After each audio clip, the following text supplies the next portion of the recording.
아멘. 할렐루야. 우리 하나님의 은혜가 이 시간도 여러분과 함께 하시기를 간절히 기원합니다. 우리 성품을 먼저 잠깐 나누겠습니다. 이달의 성품은 창의성입니다. 창의성은 우리 창조적인 생각과 창조적인 마음으로 늘 살아가는 것, 이것이 그리스도인이 가져야 될 성품 가운데 하나인 것을 우리가 말하고 있는 것이죠.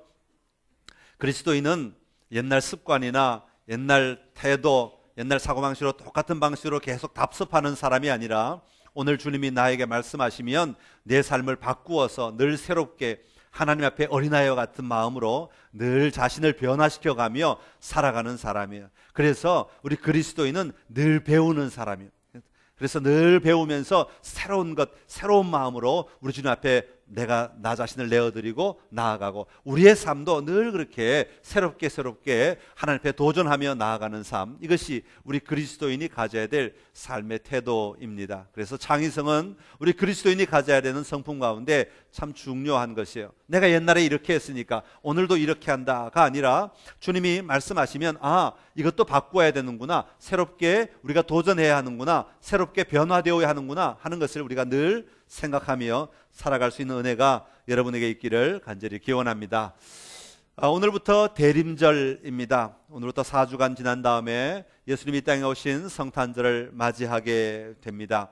이 대림절을 통하여서 우리가 예수 그리스도를 어떻게 맞이할 것인가 하는 말씀들을 우리 대림절 기간 동안에 함께 나누려고 합니다.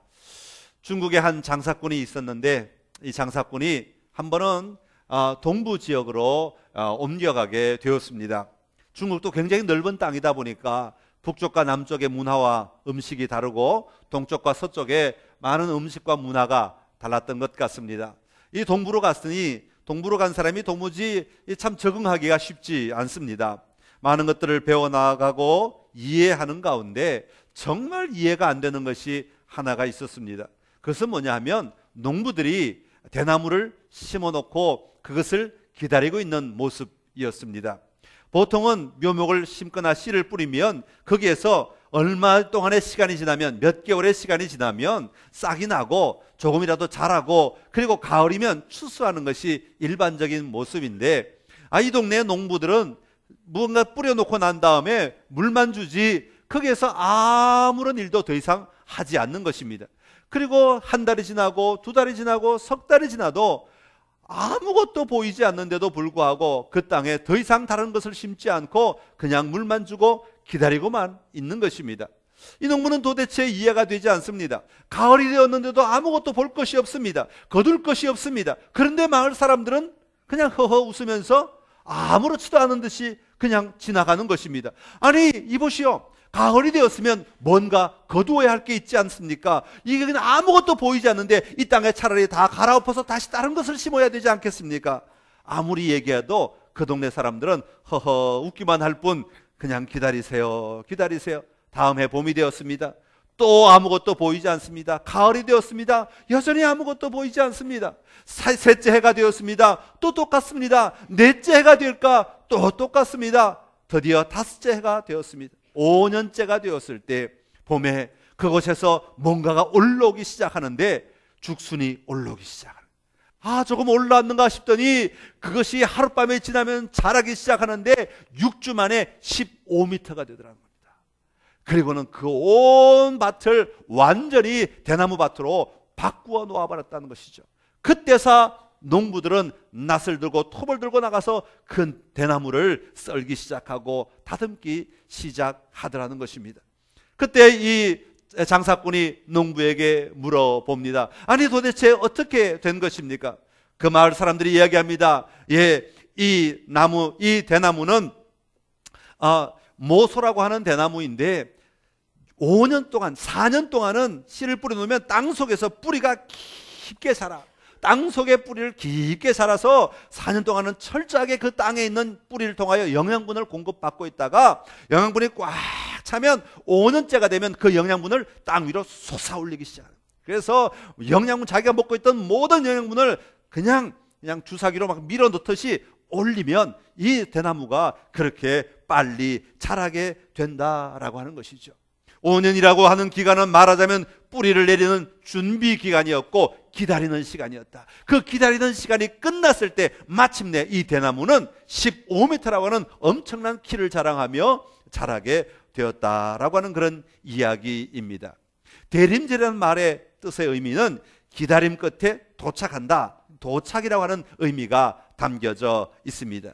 우리가 공항이나 어디 기차역에 가면 누군가 올 것을 기대하며 그 시간을 바라보며 기다리는 마음, 그것이 바로 이 대림절 기간에 우리가 가지고 있는 태도입니다.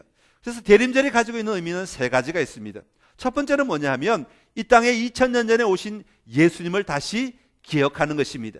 그리고 그 예수님이 내 안에 살아계시고 내 안에 임하셨다고 하는 것을 믿고 살아가는 것, 이것이 첫 번째 대림절 기간 동안에 우리가 생각하고 묵상해야 하는 것입니다. 두 번째로는 오늘 우리 마음속에 또 우리 삶의 현장에 말씀과 영으로 우리 늘 새롭게 해주시는 그 주님을 만나는 것을 기다리는 시간, 그 만나는 시간을 이 대림절 기간 동안에 보내야 하는 것입니다. 그리고 세 번째로는 앞으로 마지막 때 주님이 다시 오실 그때의 영광의 주님으로 오실 것을 기대하며 기다리는 시간이 바로 이 대림절의 의미입니다. 그래서 이 대림절 기간 동안에는 이 땅에 오신 예수님을 우리가 기억하고 오늘 내 삶 가운데 하나님의 능력으로 임하실 그 주님을 또 기다리고 사모하고 그리고 다시 오실 주님을 기다리는 시간이 바로 대림절입니다. 사랑하는 성도 여러분의 삶 가운데 이 대림절 기간 동안에 우리 주님을 잘 기다리심으로 말미암아 여러분의 삶에 주님을 마음껏 만나고 누리는 은혜가 넘쳐나시기를 간절히 기원합니다. 오늘 이사야 2장의 말씀은 메시아가 오실 것을 예언하고 있는 말씀입니다. 오늘 말씀을 통해서 이 대림절에 우리가 어떤 자세로 살아야 될 것인가 하는 것을 좀 살펴보려고 합니다. 먼저 예수님께서 내 삶에 임하시면 예수님이 내 삶의 참된 주인이 되셔야 한다 하는 것을 오늘 성경이 우리에게 말씀하고 있습니다. 여러분, 우리가 하나님의 자녀가 된다고 하는 것은 하나님이 나의 아버지가 되심을 고백하는 것과 같은 말이죠. 하나님의 자녀는 하나님의 주권을 인정하는 사람들을 하나님의 자녀라고 이야기합니다. 이처럼 하나님의 주권을 인정하는 사람들은 하나님께서 내 삶을 주관하셔서 가장 아름다운 것으로 또 가장 멋진 것으로 나를 인도하신다는 것을 반드시 믿고 살아가는 자들이 되어야 하는 것입니다. 로마서 8장 28절에 사도 바울은 이렇게 우리에게 말합니다. 로마서 8장 28절 같이 한번 읽겠습니다. 시작. 우리가 알거니와 하나님을 사랑하는 자 곧 그의 뜻대로 부르심을 입은 자들에게는 모든 것이 합력하여 선을 이루느니라. 아멘. 할렐루야. 예, 많은 사람들이 이 말을 이분과 저분과 내가 합력하여 선을 이루어낸다 그렇게 생각을 하지만 원래 로마서에 쓰인 의미는 그렇습니다. 주권자이신 하나님이 내 인생 가운데 일하실 때 나와 내가 그 주권에 순종하며 반응할 때 하나님과 내가 합력하여 선을 이루어 내게 된다. 하나님의 가장 아름다운 일들이 우리의 삶에 드러나게 된다라고 하는 의미가 담겨져 있습니다. 여러분 살아가시면서 내가 주인 될 때는요, 우리가 무언가 이뤄내고 목표를 정하고 나아가지만 그것이 절대 선인가 하는 것을 우리는 늘 고민할 수밖에 없습니다. 우리는 늘 이기적인 사람이기 때문에 오늘 나 자신밖에 보지 못하기 때문에 내가 정한 것이 언제나 최선이냐 최고냐라고 말할 때 우리는 주저할 수밖에 없다고 하는 것이에요. 그러나 하나님이 주권자가 되시면 우리의 인생에 있어서 우리가 함께 그 하나님의 주권에 순응하며 나아갈 때 하나님이 약속하신, 하나님이 일하시는 가장 아름다운 결과들을 반드시 우리에게 주신다고 하는 이 확신을 가지며 살아가는 자들이 되어야 합니다. 그런 하나님께서 우리에게 그것을 이루시기 위하여 예수 그리스도를 우리에게 보내주셨습니다. 하나님이신 예수님께서 인간으로 임하신 것입니다. 그러기에 우리가 예수님을 내 삶 속에 모시며 살아가기 위해서는 예수님이 내 삶의 주권자가 되셔야 된다. 내 삶의 주님이 되셔야 된다. 내 삶의 주인이 되셔야 된다라고 하는 것입니다. 내 삶의 모든 주권이 나에게 있지 않고 예수님에게 있음을 고백하며 살아갈 때 그 예수님과 내가 합력하여서 가장 아름다운 열매들, 가장 아름다운 승리의 삶을 살아갈 수 있게 됨을 말하고 있는 것이죠. 오늘 2절의 말씀이 바로 그것을 우리에게 말해주고 있습니다. 우리 2절 같이 함께 읽겠습니다. 말이래 여호와의 전에 산이 모든 산 꼭대기에 굳게 설 것이요 모든 작은 산 위에 뛰어나리니 만방이 그리로 모여들 것이라. 아멘. 할렐루야. 자, 여기 2절에 보면 뭐라고 시작합니까? 말이래. 대부분 말이래 그러면 일부 학자들은 종말의 때에 그렇게 말하기도 합니다만은 원래 원어적인 의미에서 보면 지금 이후로 그런 의미가 담겨져 있습니다. 이제부터는, 지금이 결단의 시간이에요. 지금부터는 이렇게 바뀌게 될 것이다 라고 하는 것을 선포하고 있는 것입니다.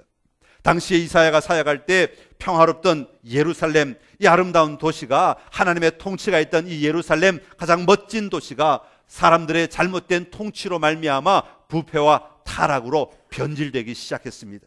그 땅을 다스리는 통치자들과 권력자들이 자기의 유익을 위하여 그 땅을 사용하고 사람들에게 뇌물을 받고 사람들을 억울하게 내몰고 사람들에게 권력을 함부로 사용함으로 말미암아 그 땅이 엉망이 되어가기 시작했다고 하는 것이죠. 그래서 권력을 잡기 위해 피를 흘리고 죄 없는 사람들을 억울하게 감옥에 가두고 사람들을 몰아내고 이런 일들이 그 땅에 막 일어나게 된 것입니다. 다시 말하면 하나님의 진정한 통치가 있는 땅이 아니라 한 사람의 잘못된 통치가 있는 땅으로 변질됨으로 말미암아 하나님의 도시가 흔들리고 하나님의 사람들이 갈 바를 알지 못하고 엉망으로 흔들리며 살아가는 삶을 살게 되었다는 것입니다. 그런 순간에 이사야가 선포하고 있는 것입니다. 지금 이후로는 여호와의 전의 산이 모든 산 꼭대기에 굳게 설 것이요 모든 작은 산 위에 뛰어나리니 만방이 그리로 모여들 것이라, 그렇게 말씀하고 있습니다.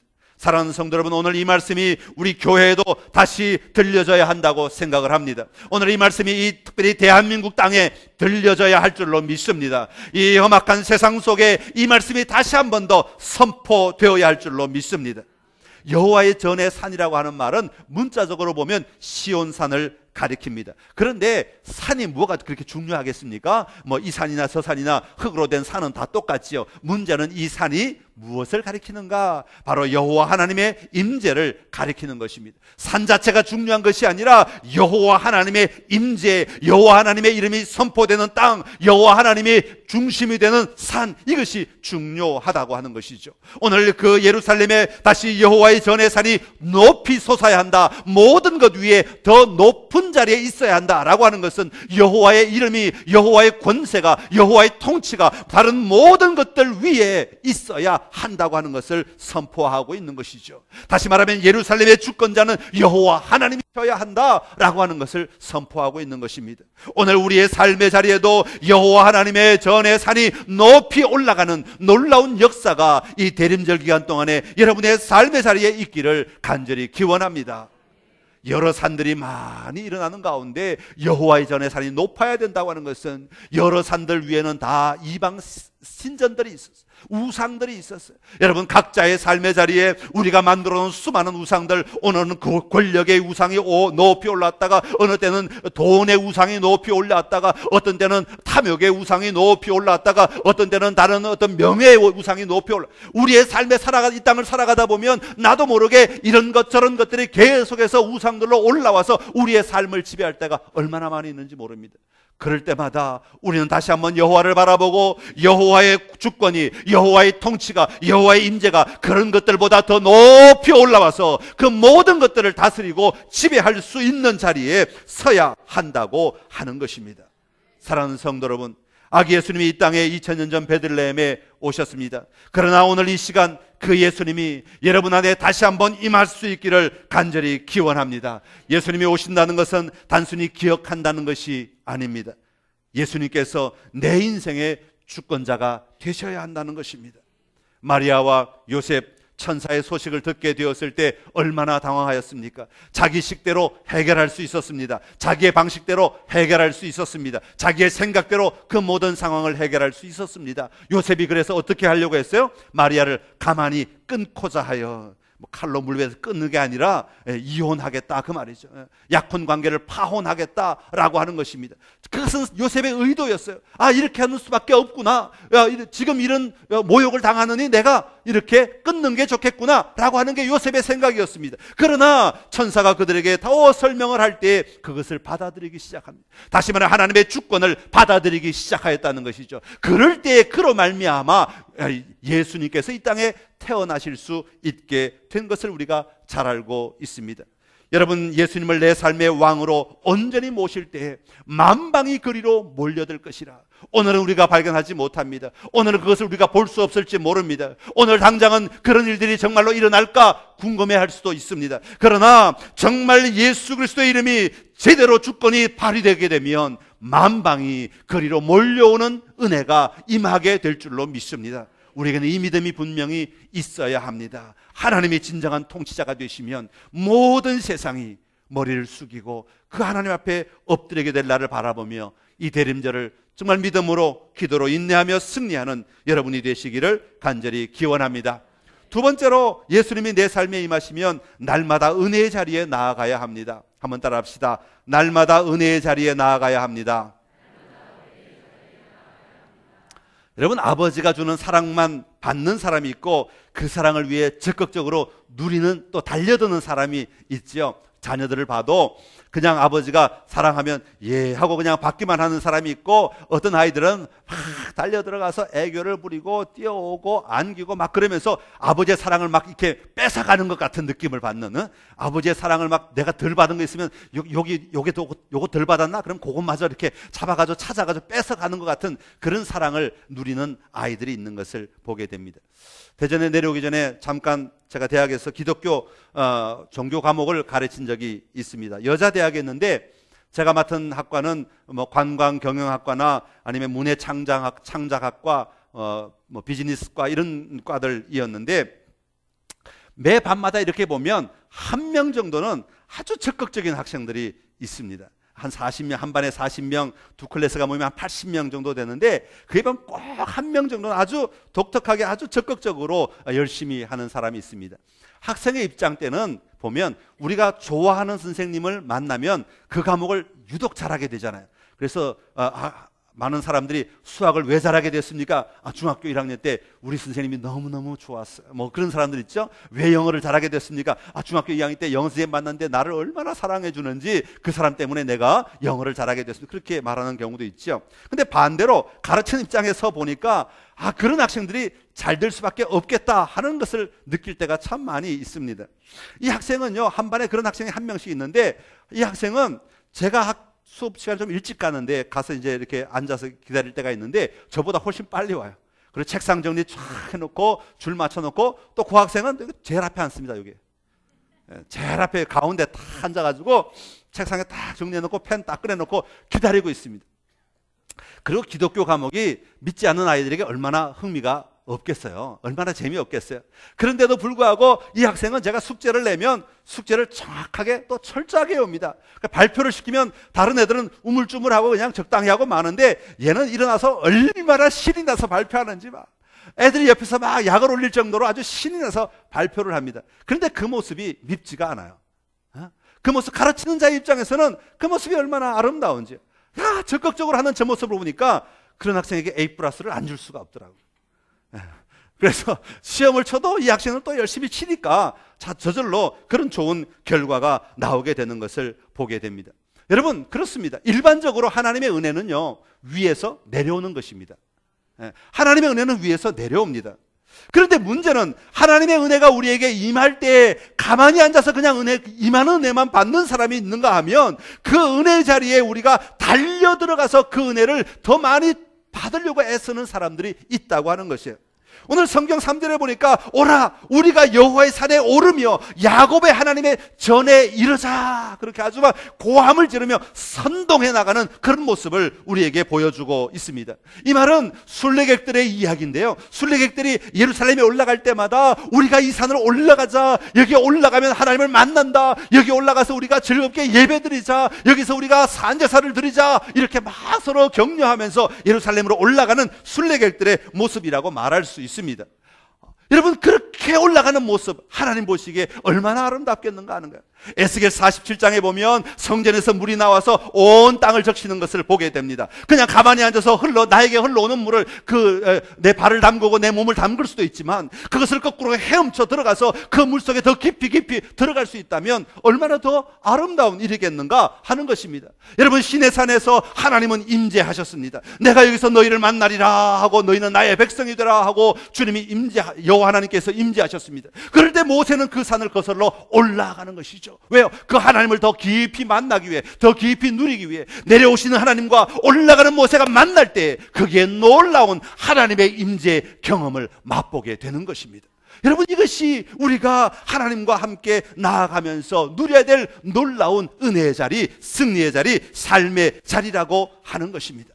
여러분, 여러분의 삶의 자리에 가만히 머물러 앉아있는 신앙이 아니라 정말로 더 놀랍게 오라 우리가 여호와의 산에 오르자, 야곱의 하나님의 전에 이르자 라고 하는 이 고백이 오늘 여러분의 삶의 자리에 넘쳐나기를 간절히 기원합니다. 하나님, 내가 그 은혜를 누리기를 원합니다. 하나님의 그 임재를 내가 누리기를 원합니다. 하나님과 함께 걸어가며 하나님과 함께 호흡하며 하나님과 함께 살아가기를 원합니다.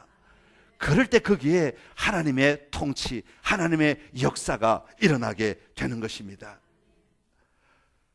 수많은 작은 산들을 딛고 일어나 올라갈 때, 그 올라갈 때 놀라운 일들이 일어난다고 말하고 있습니다.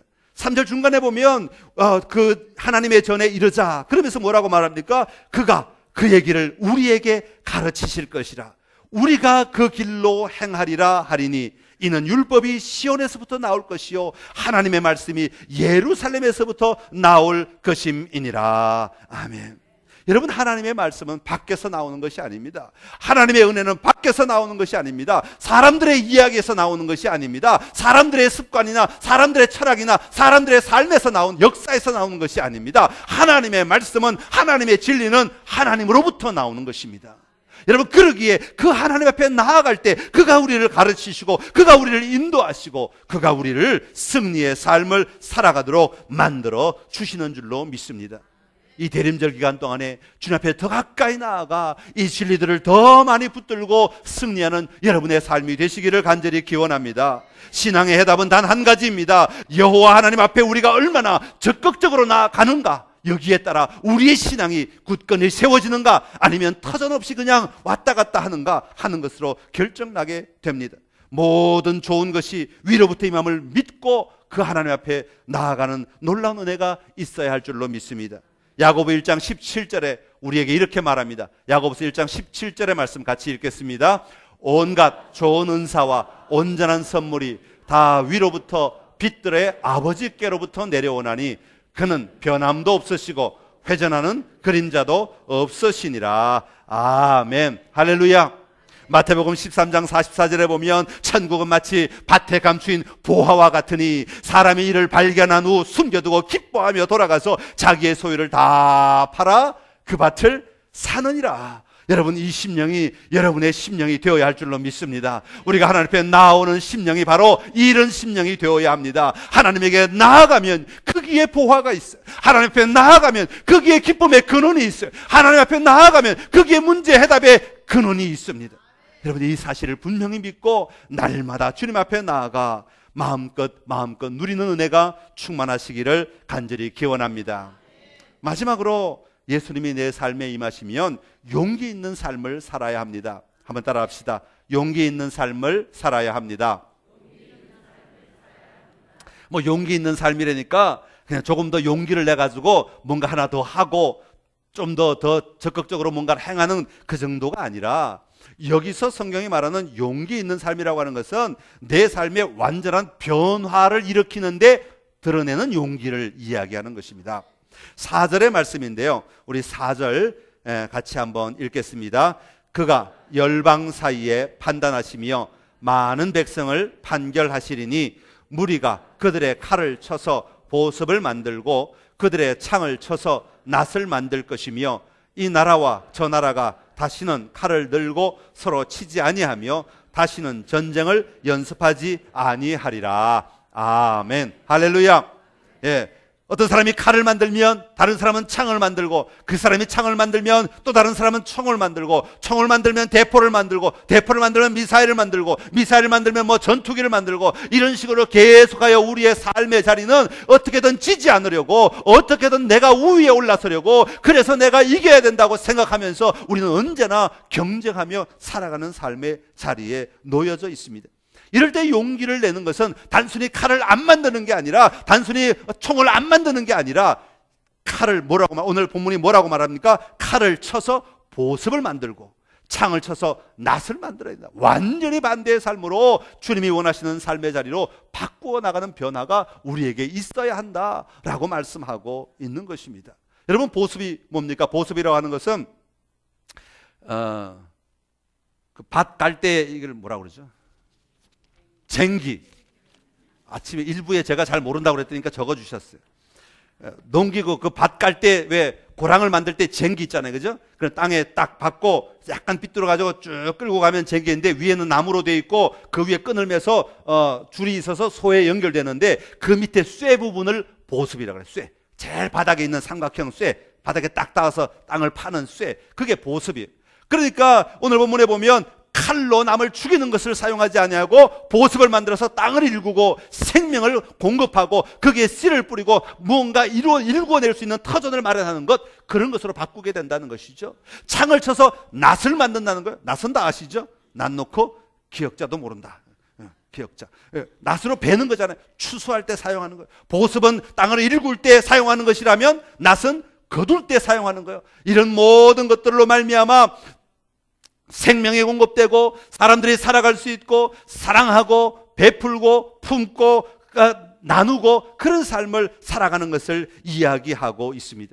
우리가 예수님을 알기 전에는 비방하고 판단하고 정죄하고 사람을 밟아야만 내가 살 수 있다고 하는 생각으로 세상의 원리를 따라서 우리가 그렇게 살아왔다면, 예수님이 내 안에 임하시고 예수님이 내 삶 속의 주인이 되실 때에는 우리의 삶은 변화를 이루어야 한다는 것입니다. 내가 비록 지는 것 같고, 내가 비록 손해보는 것 같고, 내가 비록 눌리는 것 같고, 내가 비록 억울해지는 것 같아도 변화된 삶을 살아갈 때에 거기에 하나님의 생명의 역사가 심겨지고 하나님의 생명을 거두게 될 것임을 우리에게 말씀하고 있는 것입니다. 여러분, 두 사람의 관계가 나빠질 때 윽박 지른다고 되겠습니까? 내 지식을 막 쏟아붓는다고 해결이 되겠습니까? 내가 힘을 쓴다고 해결이 되겠습니까? 돈을 쓴다고 해결이 되겠습니까? 거기에 해답은 오직 사랑밖에 없는 것이죠. 세상의 방법이 아니라 전혀 다른 방법으로, 주님의 방법으로 사용할 때 문제가 해결될 수밖에 없다고 하는 것입니다. 여러분, 오늘 우리가 이 대림절을 통하여 우리의 삶 속에 이런 놀라운 변화들이 일어나야 합니다. 그럴 때 거기에 예수 그리스도의 생명의 역사가 비로소 일어나게 될 것입니다. 세상은 서로 미워하고 반대서야 하고 죽여야 하고 눌러야 한다고 말하지만, 우리 그리스도인은 그것을 품고 안아주고 용납하는 훈련들을 해야 합니다. 특별히 이 땅 가운데 품고 사랑하고 또 이해하고 듣고 받아주고 용납하는 이 용납이 이 땅을 회복시키고 이 땅을 온전케 하며 이 땅을 변화시키게 될 줄로 믿습니다. 그런 놀라운 은혜를 누리는 대림절 기간이 될 수 있기를 간절히 기원합니다. 기도하겠습니다. 하나님 아버지, 이 대림절을 맞아서 우리가 예수님이 내 안에 임하실 때 어떻게 살아야 할지 우리가 함께 말씀을 나누었습니다. 여호와 하나님이, 예수 그리스도가 내 인생의 주권자가 되셔야 함을 분명히 믿습니다. 하나님 아버지, 오늘 우리의 삶에 다시 한 번 더 내 인생의 주권자가 누구인지를 돌아보게 하여 주시옵시고, 내 인생의 주권자가 예수 그리스도이심을, 여호와이심을 분명히 선포하며 나아갈 수 있는 은혜가 있게 하여 주시옵소서. 아버지, 하나님 앞에 달려가는 자 되기를 원합니다. 여호와의 산에 오르며 하나님의 전에 이르자 외치는 그 음성에 응답하여 우리도 주님께 더 가까이 달려가게 하시고 몸부림치며 나아가 하나님이 원하시는 삶, 하나님의 은혜의 자리에 더 머물게 하여 주시옵소서. 그리하여 정말 우리의 삶의 자리에 변화가 필요한 곳에 용기 있는 삶을 살아갈 힘을 얻게 하시고 용기 있는 결단을 우리가 하게 하여 주시고, 또 그 삶을 삶으로 하나님이 이루실 놀라운 승리의 삶을 맛보며 누리는 저희들의 삶이 되게 하여 주시옵소서. 예수님의 이름으로 기도드리옵나이다. 아멘.